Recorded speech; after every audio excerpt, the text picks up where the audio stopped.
I don't know if you've ever heard a whisper in complete silence. I'm not talking about a breeze sneaking through a cracked window or the rustle of leaves outside your room. I mean a voice, low, deliberate, almost familiar, sliding through the darkness when everything else is dead still. The kind of whisper that isn't supposed to exist. I used to think whispers were harmless, background noise of life. Until the night I answered one. Until the night it whispered back. And I swear to you, if you keep listening to this, you might hear it too. It started like this. I live alone. Not the lonely kind of alone where you ache for company, but the practical kind of alone. I moved into this place 2 years ago after a breakup. Small apartment, cheap rent, paper-thin walls. My life was uneventful. Work, home, the occasional beer, Netflix until I fell asleep on the couch. Everything in my life felt flat, predictable, safe, which is why the first whisper hit me so hard. That night was nothing special. A Tuesday. I remember because I'd microwaved leftover noodles and eaten them straight from the container while scrolling my phone. By midnight, I'd crashed into bed without even brushing my teeth. The city outside was quiet. No traffic. No neighbors fighting through the walls. Just silence. The kind of heavy silence that makes you notice your own heartbeat. That's when I heard it. The faint hiss right next to my ear. At first, I thought it was tinnitus or maybe I was half dreaming. But no, the sound carried shape, intention, like words forced through clenched teeth. It said, "Hey." I froze. My chest locked, breath caught halfway in my throat. I didn't move, didn't blink, just lay there, ears straining. Nothing. The room was still. Shadows stretched across the ceiling, harmless, ordinary. My rational brain kicked in. Probably a neighbor. Thin walls. Maybe someone muttering in their sleep. Yeah, that had to be it. But my bed pressed up against the far wall. No apartments on that side. And the whisper? It hadn't come from beyond the wall. It had been inside the room, right beside me. You know how your body reacts before your mind does. Goosebumps like needles in your skin, stomach flipping, every nerve screaming danger? That's how I felt. I pulled the blanket over my head like I was 10 years old again. Childish, I know. But in that moment, I needed a barrier, even if it was just fabric. I must have fallen asleep like that because the next thing I knew, my alarm was screaming at 6:30 a.m. and everything looked normal. The daylight made me laugh at myself. Of course it wasn't real. A dream, a trick of half sleep.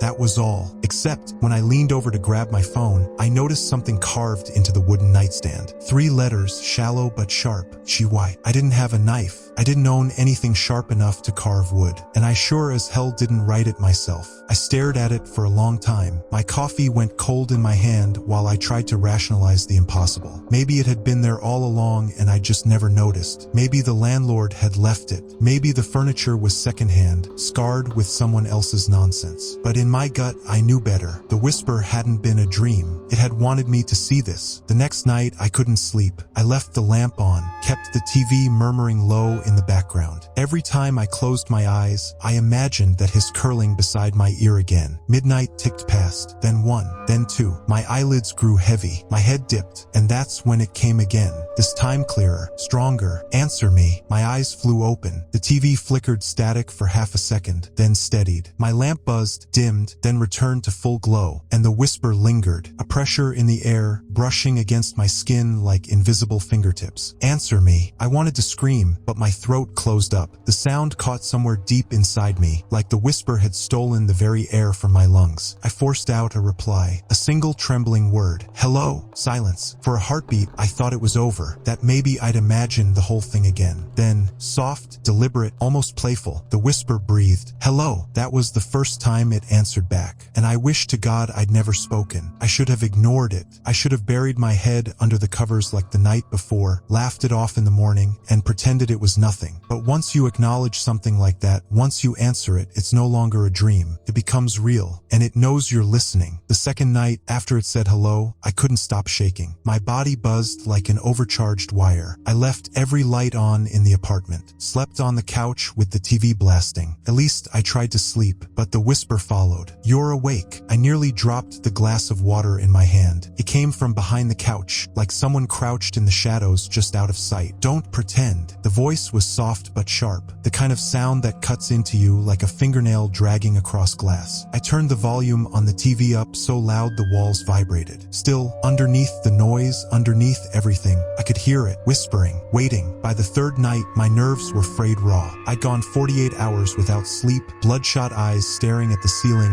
heart hammering every time the apartment creaked. I told myself to leave, just pack a bag, check into a hotel, sleep for one night without the madness. But something inside me, something I can't explain, refused. It wasn't just fear, it was curiosity. I wanted to know what it was. That night, I shut everything off. No TV, no lights, no distractions. I lay in bed staring at the ceiling, forcing my breaths to stay steady, pretending to be calm. And right on cue, it came. "You hear me?" The whisper slid along the darkness like oil. I swallowed, my throat dry as sandpaper. "Yes, good." I don't know what I expected. Maybe laughter, maybe something cruel. Instead, the whisper sounded satisfied. "I was waiting. For what?" I whispered back before I could stop myself. Pause. "Then, for you." That night was the beginning of the end. I stopped going to work, couldn't focus, couldn't eat. My boss left a dozen voicemails that I deleted without listening. Friends texted, I ignored them. None of it mattered. The only thing that mattered was the voice. At first, it spoke rarely. A word here, a phrase there, enough to keep me on edge, to remind me it was near. But then it grew bolder. "I'm closer than you think. You're not alone. I could touch you." I started sleeping in short bursts, half an hour here, 20 minutes there, always waking to that hiss of breath curling against my ear. My skin crawled constantly, like static clinging to every hair, every pore. I turned suddenly, certain someone was standing behind me, but the room was always empty. Always empty. And then came the mirror. It was around 3 a.m. I was stumbling to the bathroom, stomach churning from too much instant coffee, when I caught my reflection in the cracked hallway mirror. Only, it wasn't my reflection. The face staring back at me was pale, drained of color, eyes sunken into shadows. And when I leaned closer, heart pounding, the reflection's lips moved, before mine did. "Still awake?" it whispered. I smashed the mirror. Shards exploded across the floor, glittering like ice. I sliced my hand open, picking them up, blood smearing across the tiles. But when I looked at the largest shard, the face still moved. "Don't hide." I hurled it into the trash and wrapped my hand with duct tape. The wound throbbed for hours, but I couldn't risk going to the ER, couldn't risk explaining what I'd seen. They'd lock me up, and maybe they should have, because after that, the whispers weren't confined to the nights. They followed me in daylight, at first faint, like echoes trapped in the corners of the room, then louder, more insistent. "You're mine. No one else hears me. Say my name." I didn't know its name. God help me, I didn't want to. But the more I resisted, the stronger it became. Every silence filled with hissing. Every shadow bent closer. And then the writing started. I found it on the bathroom mirror, letters etched into fog that hadn't been there a moment before. "Hello." On my fridge, letters spelled out with magnets. "Stay." Even carved faintly into the wooden floor by my bed. "Listen." I tried scrubbing, painting, replacing furniture. Nothing worked. The words always came back, like the whisper was bleeding into the walls, into me. By the end of that week, I hadn't left the apartment in days. My curtains stayed shut. My phone died. My fridge emptied. I didn't care, because all I could hear was it. "Answer me. Stay awake. Closer, closer, closer." Sometimes it laughed, a broken, rasping sound that scraped my skull raw. Sometimes it repeated my own words back at me, mocking, distorted. But the worst was when it went quiet. Those silences weren't relief. They were waiting. And then, one night, said something new, something that chilled me deeper than anything else. "I can see you." I jolted upright in bed, every nerve sparking like a live wire. "Where?" I croaked. The pause stretched long, then soft as silk. "Behind you." I didn't want to look. Every instinct screamed at me to stay frozen, to keep staring forward, to not turn around. Because if I turned, if I saw whatever was behind me, there would be no going back. But fear has a gravity of its own, pulls you, forces you. And so, shaking like a leaf in a storm, I turned. Nothing, just the corner of my bedroom, the cracked plaster, the shadows that had always been there. Except, the shadows didn't feel like shadows anymore. They pulsed, faintly, as though something inside them breathed. I squinted, my throat dry, and whispered, "I can't see you." And the dark answered, "Good, but I see you." That was when the rules changed. Until then, the voice had been disembodied, air and sound. But now it felt anchored, rooted to the corners of the room, to the walls, to the flicker of every shadow that stretched under the door. And more than that, it wanted me to interact. "Talk to me." It hissed from the closet. "Say something." From beneath the bed. "Answer me, answer me, answer me." From everywhere. The whispers overlapped, twisting around each other, flooding my skull until my ears rang with static. I pressed my palms hard against my head, screaming for it to stop. And just like that, silence. A silence so heavy it felt like a weight pressing down on my chest. lost. Then one whisper, low, intimate, almost tender. "Why do you ignore me?" I snapped. "I'm not ignoring you," I shouted into the empty room, my voice raw, ragged. "I answered you. I've done nothing but answer you." The silence hung. Then came the laughter, a low, rattling chuckle that built and built, bouncing off the walls, spilling out of the cracks in the floor, seeping through the ceiling. "Not enough," it hissed. "You spoke, but now you listen." That was when I noticed the walls. At first I thought my eyes were playing tricks. But no, the plaster rippled, slow and subtle, as though something moved behind it. Shapes pressing outward, straining, stretching. Faces, dozens of them. Eyes bulging, mouths opening in voiceless screams, their outlines forming and melting into the wall like trapped souls clawing to get free. I stumbled backward, tripping over my own feet, landing hard on the floor. The faces leaned closer, their mouths opening wider. And then I heard them, a chorus of whispers. He answered. He answered. He's ours now." I don't remember getting to my feet. I don't remember grabbing the baseball bat from the corner of the room. All I remember is smashing the wall, again and again, plaster exploding, dust choking my lungs. And when the dust cleared, there was a hole, a dark, gaping hole. Shouldn't have been there. No pipes, no bricks, no structure. Just endless black, deeper than any shadow, a darkness that seemed to swallow the light itself.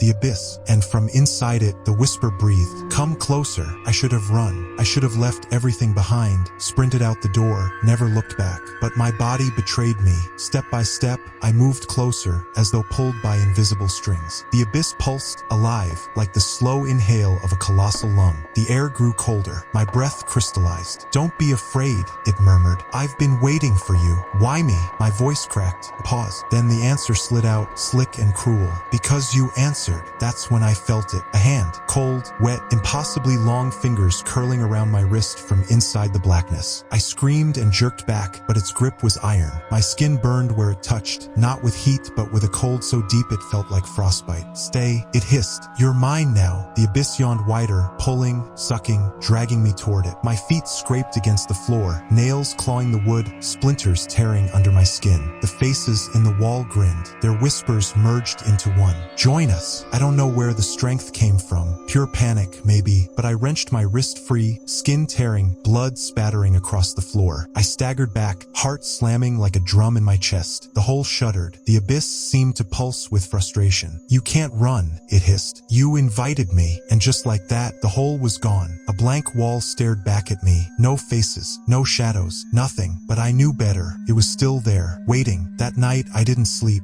couldn't. I sat with my back against the farthest wall, clutching the bat, eyes burning, every nerve screaming. But the whispers never stopped. Soft, patient, relentless. "Soon, closer, answer me again." And the worst part? A small, broken part of me wanted to. I thought it was over. The hole was gone. The wall looked solid again, clean, harmless. I told myself that whatever had happened was a hallucination. Sleep deprivation, stress, anything but real. But the whispers didn't care what I believed. They kept talking. Not just at night, not just in shadows. They followed me everywhere. In the hiss of running water, in the crackle of electricity, even in the silence between my own breaths. "Don't fight it. You already belong to me." And slowly I started to believe it. Days blurred into nights. I stopped eating, stopped leaving the apartment. The curtains stayed shut, the air grew stale. The outside world shrank until all that existed was me and the whisper. It began to tell me things, terrible things. "I can see your thoughts. I know your fears. I know what you did when you were 12. And the worst part? It was right. It whispered memories I hadn't thought of in years. Mistakes, regrets, shameful little secrets I'd buried deep. Things no one could possibly know. But it knew. And every time I heard those words, a piece of me crumbled. I tried fighting back once. I bought noise-canceling headphones, blasted music at full volume. But beneath the pounding bass, beneath the distortion, I still heard it. Louder won't save you. I smashed the headphones against the wall. Then I tried praying. I was never religious, but I found myself muttering desperate, broken prayers in the dark. "God, please, please make it stop." And the whisper laughed. "He doesn't hear you. Only I do. do. That was the moment I realized the truth. I wasn't dealing with something human,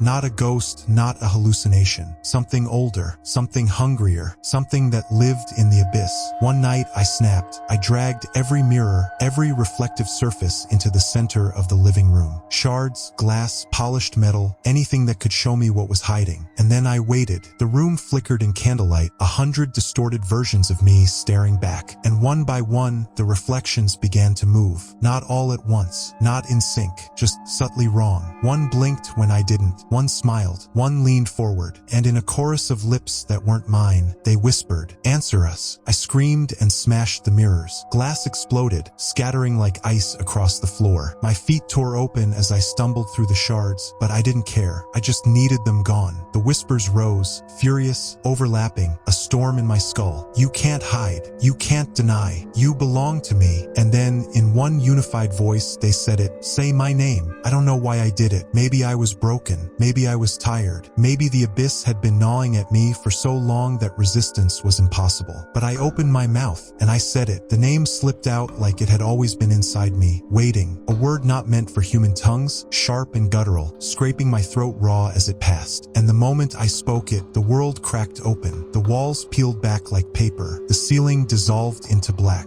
The floor split beneath me, and I was falling, tumbling headfirst into endless nothing. Cold fingers brushed my skin as I fell. Mouths pressed against my ears, against my throat, against my chest, whispering, whispering, whispering. "You called me. Now I answer." I don't know how long I fell. Seconds, hours, lifetimes. My screams dissolved into silence. My body became weightless, and then I hit the ground. When I opened my eyes, I wasn't in my apartment anymore. I was standing in a vast, endless cavern. Walls slick with black stone, ceiling lost in shadow. The air reeked of rot and damp earth. And all around me, figures, hundreds of them. They stood frozen in place, pale and hollow-eyed, mouths open in silent screams. Some were half melted into the walls, others twisted into shapes no human body should take. And every single one of them turned their heads to look at me. The whisper was everywhere now. Not one voice, but thousands. "Welcome, one more," he answered. "He's ours." The figures swayed, their mouths opening wider, whispers pouring out until the cavern vibrated with sound. I dropped to my knees, hands clamped over my ears, sobbing, begging, pleading for it to stop. And then silence. All at once, every figure froze, every whisper died, and out of the darkness ahead, something moved. It was tall, too tall. Its body shimmered, shifting, impossible to focus on, like looking at heat waves rising off asphalt. But its face was mine. Not a reflection, not a distortion. My exact face, staring at me with eyes that glowed like dying embers. And when it spoke, it wasn't a whisper. It was a roar that filled the cavern, rattling the bones in my body. "You are me now." I don't remember what happened after that. I woke up in my bed. The wall was intact. The apartment was quiet. My wrist still bore the scar where those fingers had grabbed me. My feet still bore cuts from the glass. But everything else was normal, almost normal, because now the whisper doesn't come from the corners. It doesn't crawl from shadows or mirrors. It comes from inside me, from my own thoughts, my own voice. "We are the same," it tells me, "forever." And sometimes, when I'm too tired to fight, I find myself whispering back. So if you ever hear a voice in the silence, don't answer it, please, because once you do, it never stops.